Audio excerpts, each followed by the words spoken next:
Well, hello there, everybody. This is Mark from Cottonwood, Arizona, inside the engine compartment of the 66. Why would you be in there, Mark? I'm glad you asked that question. Well, I'm doing perimeter seal.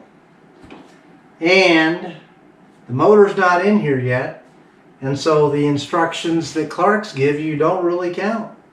So I like to get inside here where I can get to it, get to all sides of it, which I have done.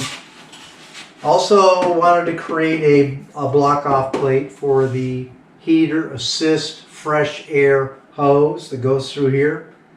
Not going to be using a heater. Bad idea on a Corvair.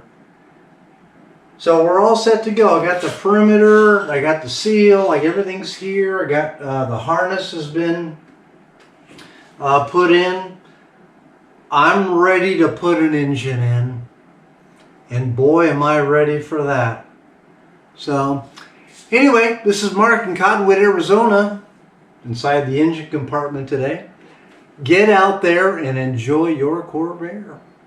I'll see you on the next video.